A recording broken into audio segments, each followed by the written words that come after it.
Hello दोस्तों, सत Shri sir YouTube channel में आप सभी का स्वागत है। आज हम लोग कक्षा 10 का मैथ चैप्टर नंबर 4 द्विघात समीकरण के सवाल हल करेंगे। जो प्रश्नावली 4.2 का जो शेष सवाल बच गए थे उसको हल करेंगे। इससे पहले जितने भी क्वेश्चन इसमें प्रश्नावली 4.2 में दिए गए हैं उन सभी को करा दिया गया है। आज हम लोग हल करेंगे क्वेश्चन नंबर 3 से। तो देखिए यहाँ पर क्वेश्चन नंबर 3 क्या है। ऐसी दो संख्याएं ज्ञात कीजिए जिनका योग 27 हो और गुणनफल 182 हो। तो इसको हल करेंगे, आइए देखते हैं। क्वेश्चन नंबर तीसरा है। तो इसमें मान लेंगे माना माना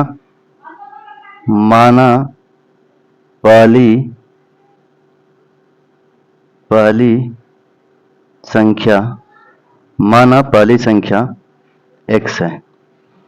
इसमें देखिए बोला है कि ऐसी दो संख्या ज्ञात कीजिए जिनका योग 27 है।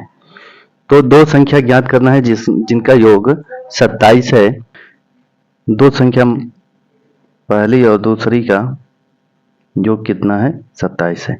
मान लेते हैं पहली संख्या x है, x प्लस दूसरी संख्या और 27। तो दूसरी संख्या कितना हो जाएगा, दूसरी संख्या 27 माइनस एक्स। एक्स को उधर करेंगे तो दूसरी संख्या हो जाएगा 27 माइनस एक्स और पहली संख्या x है। तो यहाँ पर लिखेंगे माना पहली संख्या x है तो दूसरी संख्या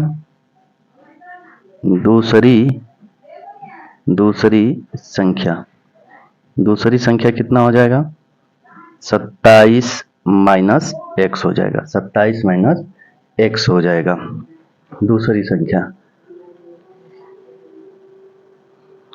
अब इसमें दिया है कि उनका गुणनफल। प्रश्नानुसार लिखेंगे,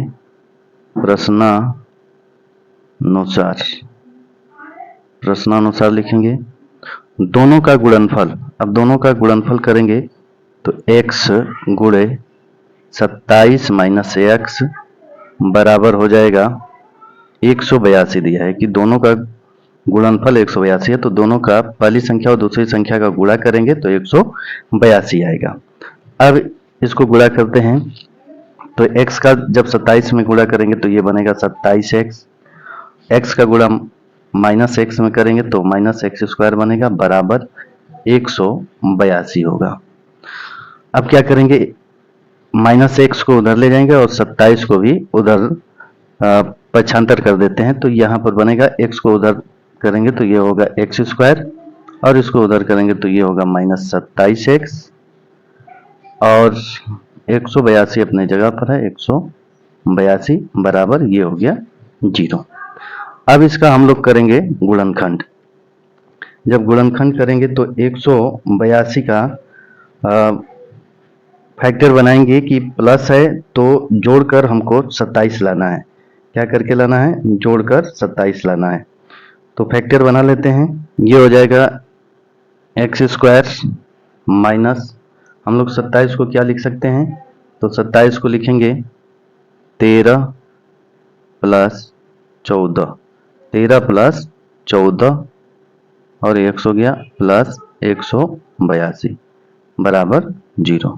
13 में 14 का गुणा करेंगे तो 182 होगा और 13 प्लस है तो जोड़कर 27 लाना है, तो 13 प्लस 14 को जोड़ेंगे तो 27 हो जाएगा। अब यहाँ पर लिखेंगे एक्स स्क्वायर माइनस एक्स का गुणा करेंगे तो ये हो जाएगा 13x और माइनस प्लस माइनस ये हो जाएगा 14x प्लस 182 हो जाएगा बराबर ये हो गया 0। अब इसमें कॉमन ले लेंगे तो इसमें x कॉमन आएगा तो x माइनस ये हो जाएगा 13 और यहाँ पर 14 कॉमन ले लेते हैं तो ये होगा x माइनस 14 एकम 14 और 14 तिया 42 बराबर 0। अब इन दोनों में कॉमन लेंगे तो कॉमन क्या है, x माइनस 13 कॉमन है और x माइनस 13 कॉमन हुआ तो यहाँ पर बचेगा x और ये हो गया 14 बराबर 0।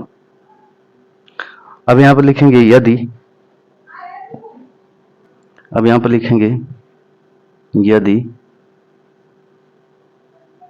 x माइनस 13 बराबर 0 हो तो x बराबर होगा, x बराबर 13 होगा। अब इसको लिखेंगे, यदि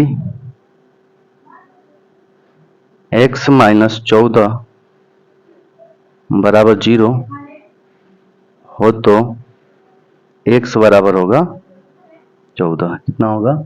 x बराबर होगा 14। तो यहां पर देखिए, अब पहली संख्या, यदि पहली संख्या 13 लेंगे तो दूसरी संख्या कितनी आएगी? दूसरी संख्या 27 में से 13 घटा देंगे तो कितना आएगा? 27 में से 13 घटाएंगे तो आएगा 14। या पहली संख्या 14 लेंगे तो दूसरी संख्या कितना आएगा? 27 में से 14 घटा देंगे, कितना आ जाएगा? 13। क्योंकि यहाँ पर x का 2 मान आया है, x बराबर 13। तो यदि पहली संख्या 13 लेते हैं तो दूसरी संख्या 27 माइनस, यहाँ पर देखिए 27 माइनस x है, 27 माइनस x का मान रखेंगे 13 तो कितना आएगा? 14। और यदि पहली संख्या यहाँ पर 14 एक मान आया है तो पहली संख्या को 14 मानेंगे तो दूसरी संख्या 27 माइनस 14 13 आएगा। तो ये आपका आंसर बनेगा। या तो आंसर ये लिख सकते हैं, पहली संख्या 13 दूसरी संख्या 14, पहली संख्या 14 दूसरी संख्या 13। आइए अगला क्वेश्चन देखते हैं। देखिए चौथा सवाल, दो क्रमागत धनात्मक पूर्णांक ज्ञात कीजिए जिनके वर्गों का योग 365 है। तो इसमें देखिए क्या बोला है कि दो क्रमागत धनात्मक पूर्णांक, तो दो क्रमागत धनात्मक पूर्णांक, तो पहले मान लेते हैं पहला क्रमागत धनात्मक पूर्णांक x है और दूसरा क्या होगा जो क्रम से आएगा, तो हो गया x पहला और दूसरा x प्लस 1 होगा। तो पहला मान लेंगे कि x हो गया, दूसरा x प्लस 1 और उनके वर्गों का योग कितना है? 365 है। तो x का वर्ग करेंगे प्लस x प्लस 1 का वर्ग करेंगे तो 365 आएगा। इसी को हल करना है इसी तरह। आइए देखते हैं चौथा सवाल देखेंगे। माना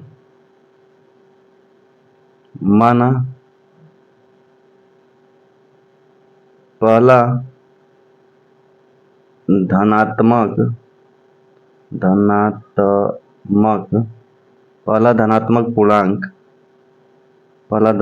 पूर्णांक x मान लेते हैं, माना x है। तो दूसरा धनात्मक पूर्णांक जो क्रम से आएगा, दूसरा धनात्मक पूर्णांक बराबर x प्लस 1 होगा। अब बोला है कि इनके वर्गों का योग जो है वो 365 है। तो प्रश्नानुसार लिखेंगे, प्रश्न के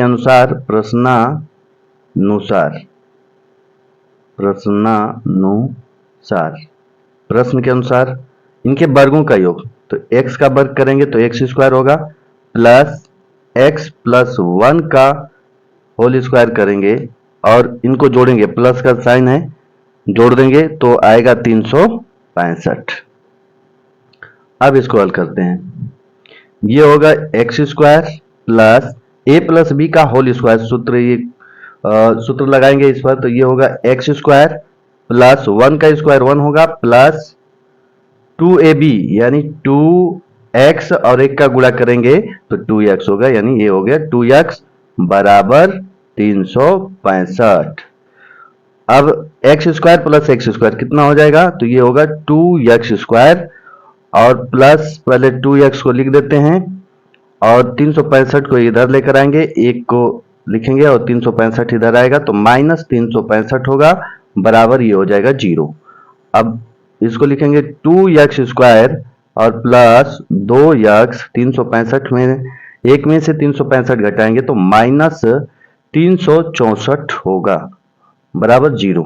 अब देखिए प्रत्येक पद में 2 से भाग जा रहा है तो 2 से डिवाइड कर देंगे, तो ये होगा x स्क्वायर, 2 से 2 कैंसिल होगा, प्लस फिर ये 2 से 2 कैंसिल होगा तो x होगा, माइनस 2 से इसको डिवाइड करेंगे तो 2 एकम 2, 2 आठे 16, 2 दूना के 4, 182 होगा। अब इसका करेंगे फैक्टर, किसका? 182 का फैक्टर करेंगे कि ये माइनस है तो यहाँ पे कितना है 1, तो घटाकर 1 आना चाहिए। तो इसको जब बनाएंगे फैक्टर तो एक्स स्क्वायर प्लस 1 को अब लिखेंगे 14 माइनस 13, 14 माइनस 13 गुणा करेंगे 182 आएगा, 14 में से 13 घटाएंगे तो x आएगा, और ये 14 में से 13 घटाएंगे तो 1 आएगा, और x यहाँ पर लिख दिया माइनस 182 बराबर 0। अब आगे देखिए, x square plus 14x minus 13x minus 182 बराबर 0। तो x यहाँ पर कॉमन लेंगे तो ये होगा x प्लस 14, और यहाँ पर माइनस 13 कॉमन लेंगे तो ये x माइनस, और माइनस कॉमन लिए हैं तो ये माइनस माइनस ये हो जाएगा प्लस 13 एकम 13 और 13 चौके 52 हो जाएगा, और ये हो गया 0। यहाँ पर देखिए x प्लस ये हो गया 14, और यहाँ पर होगा x माइनस 13 बराबर 0। अब यहाँ पर लिखेंगे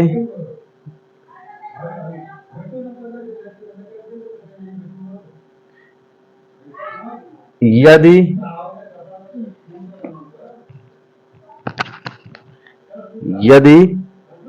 x प्लस 14 बराबर 0 हो तो x बराबर ये हो जाएगा माइनस 14। तो यहाँ पे देखिए ये धनात्मक पूर्णांक लेना है, क्या लेना है? ये धनात्मक पूर्णांक लेना है, और ये आ गया माइनस में, इसलिए क्या होगा? ये अमान्य लिख देंगे, ये मान्य नहीं होगा, ये अमान्य हो गया। अब अगले लिखेंगे यदि x माइनस 13 बराबर 0 हो तो x बराबर आएगा 13। तो पहला धनात्मक पूर्णांक कितना हो जाएगा? पहला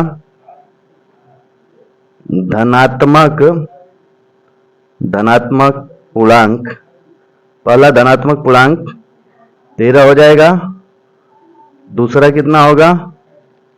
दूसरा धनात्मक पूर्णांक 13 प्लस 1 कितना हो जाएगा? यहाँ पर देखिए x प्लस 1 है, x का मान आया है 13, तो 13 प्लस 1 होगा, यानी कितना हो गया? 14। तो पहला धनात्मक पूर्णांक हो गया 13 और दूसरा 14। यही हम लोगों का आंसर बनेगा। देखिए 5वां क्वेश्चन, एक समकोण त्रिभुज की ऊंचाई इसके आधार से 7 सेमी कम है, यदि कर्ण 13 सेमी का हो तो अन्य दो भुजाएं ज्ञात कीजिए। देखिए इस सवाल को समझ लेते हैं। पहले दिया है कि एक समकोण त्रिभुज बना लेते हैं। एक समकोण त्रिभुज, ये एक समकोण त्रिभुज हो गया। एक समकोण त्रिभुज जिस की ऊंचाई, त्रिभुज की ऊंचाई इसके आधार से 7 सेमी, तो मान लेते हैं कि ये ऊंचाई x है, तो आधार से 7 सेमी कम है, तो आधार को मान लेते हैं x, तो आधार x हो गया, तो ऊंचाई कितना होगा? ऊंचाई आधार से 7 सेमी कम है, तो ऊंचाई हो गया x माइनस 7, और कर्ण कितना दिया है? 13। अब इसमें पाइथागोरस प्रमेय हम लोग अप्लाई कर देंगे और हम लोगों का आंसर आ जाएगा। तो इसमें हम लोग बनाएंगे पाइथागोरस प्रमेय से इसको हल करेंगे। आइए हल करते हैं। यहाँ पर फिगर बना लेते हैं। देखिए समकोण त्रिभुज बना लेते हैं। आधार को मान लेते हैं x, ऊंचाई हो जाएगा x माइनस 7 और कर्ण दिया है 13। ये हो जाएगा मान लेते हैं ये a है और ये b है और ये c है। अब इसको पाइथागोरस प्रमेय से हल करेंगे। यहाँ पर लिखेंगे माना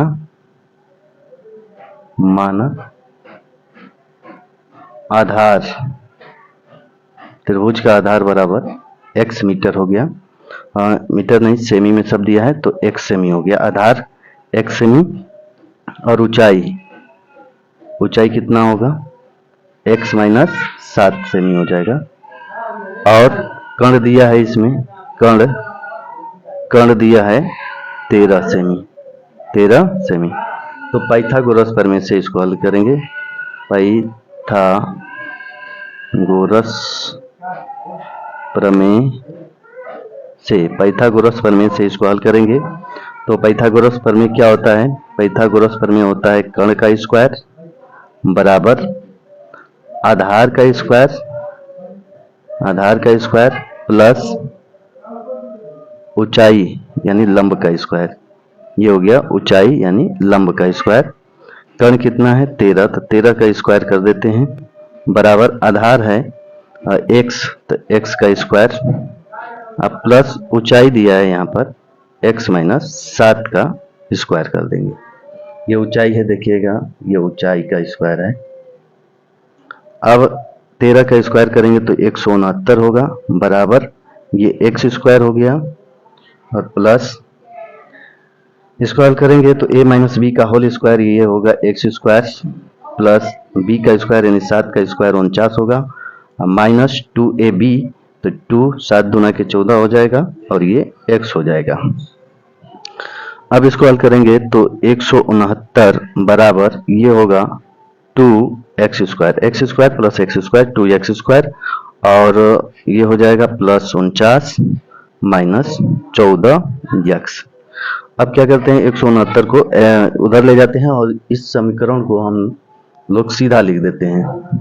सीधा लिखेंगे तो ये होगा 2x स्क्वायर माइनस 14x और प्लस 49 अपने जगह पर है, इसको उधर ले आएंगे तो 169 होगा बराबर ये हो गया 0।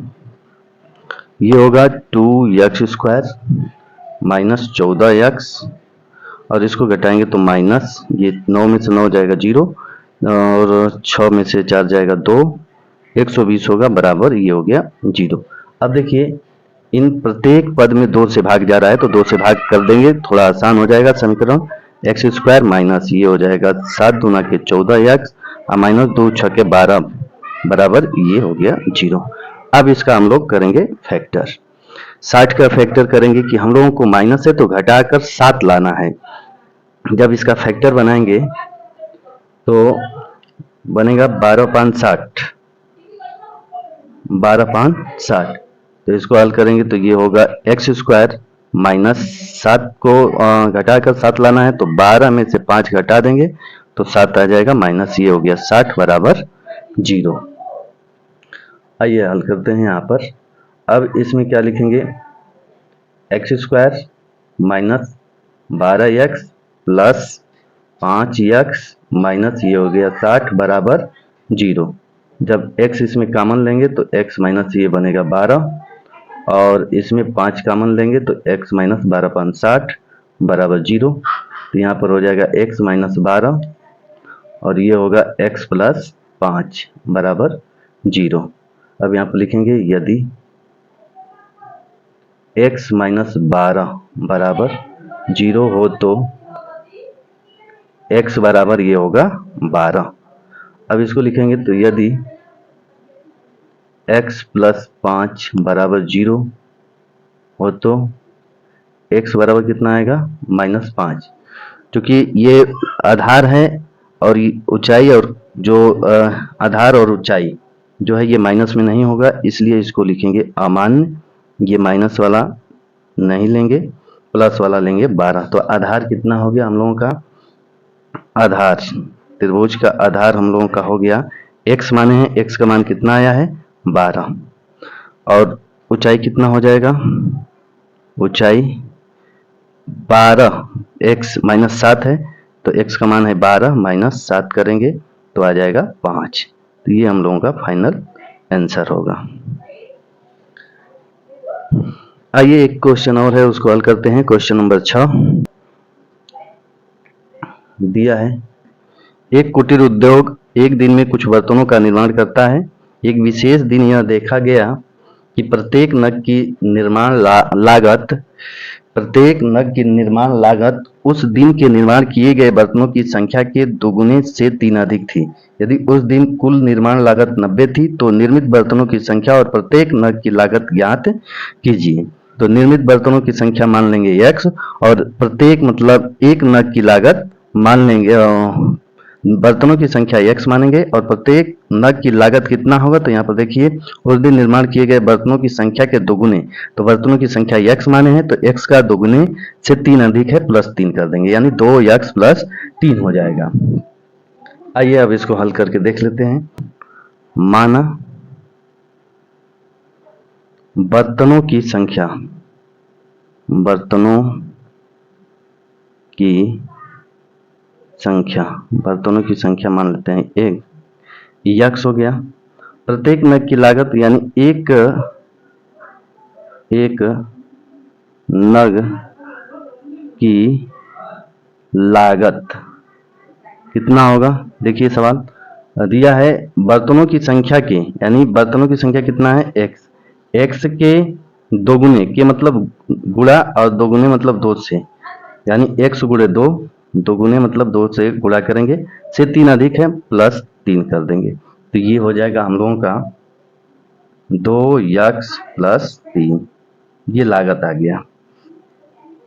अब बोला है कि उस दिन की कुल निर्माण लागत 90 थी, तो कुल निर्माण लागत कितना है, 90 रुपया है।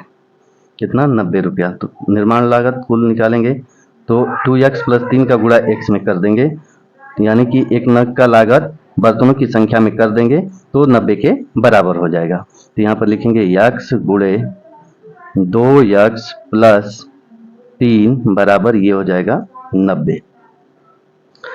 अब इसको गुणा करेंगे तो ये होगा 2x स्क्वायर प्लस 3x बराबर ये हो गया 90। 90 को इधर लेकर आएंगे तो 2x square plus 3x minus 90 बराबर ये हो गया 0। अब क्या करेंगे इसमें, देखिए किसी संख्या से पूरा पद नहीं कट रहा है तो इसलिए किसी संख्या से भाग नहीं करेंगे। 90 का आप 2 में गुणा करेंगे तो जब 90 का 2 में गुणा करेंगे तो 180 होगा। कितना होगा, 180 होगा। लेकिन 180, अब 180 का फैक्टर बनाएंगे कि माइनस है तो घटाकर हमको 3 आना चाहिए। कितना आना चाहिए, 3। तो इसका फैक्टर बना लेते हैं। तो फैक्टर बनाएंगे तो ये होगा 15 गुणे 12, 15 में से 12 घटाएंगे 3 आएगा और गुणा करेंगे तो 180 आएगा। तो 3 को क्या लिख सकते हैं, 2x स्क्वायर प्लस यहाँ पर लिखेंगे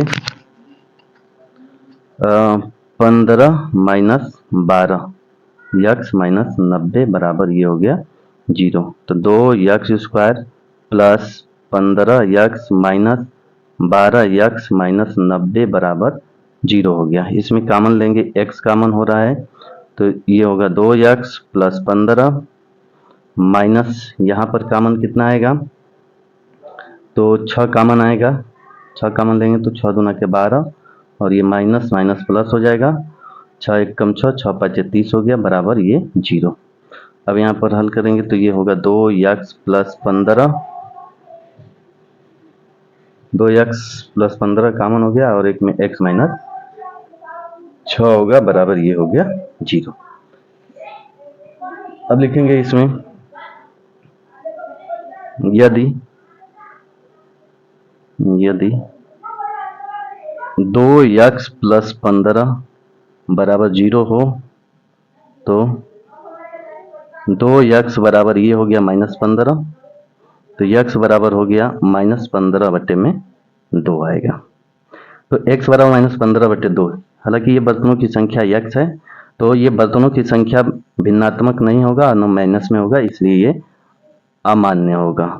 पूर्णांक आना चाहिए, पूरा पूरा संख्या आना चाहिए, तो ये माइनस में आया है इसलिए इसको लिखेंगे अमान्य, और भिन्न में भी है इसलिए भी अमान्य लिखेंगे। और यहाँ पर लिखेंगे यदि x माइनस 6 बराबर 0 हो तो x बराबर होगा 6। अब ये संख्या हमारा हो गया x बराबर 6, तो बर्तनों की संख्या कितना होगा, यहाँ पर लिखेंगे बर्तनों की संख्या कितना हो गया, x माने x का मान आ गया 6, तो बर्तनों की संख्या 6 हो गया। और प्रत्येक नग की लागत कितना होगा, यानी एक नग की लागत, एक नग की लागत कितना होगा, एक नग की लागत होगा 2x + 3 है, तो ये हो गया 2 गुणे x का मान 6 + 3, कितना हो गया, 6 दूना के 12, 3 15 हो गया। ये आपका एक नग का लागत 15 रुपया और बर्तनों की संख्या 6 आंसर हो जाएगा। ये आप लोगों का आंसर बनेगा। और इसी अब प्रश्नावली द्विघात समीकरण का प्रश्नावली नंबर 4.2 का पूरा क्वेश्चन खत्म हो गया। इतना ही क्वेश्चन था एनसीईआरटी नई बुक में। अब इसमें अगला चैप्टर हम लोग हल करेंगे अगले वीडियो में 4.3 है, इसको अगले वीडियो में हल करेंगे।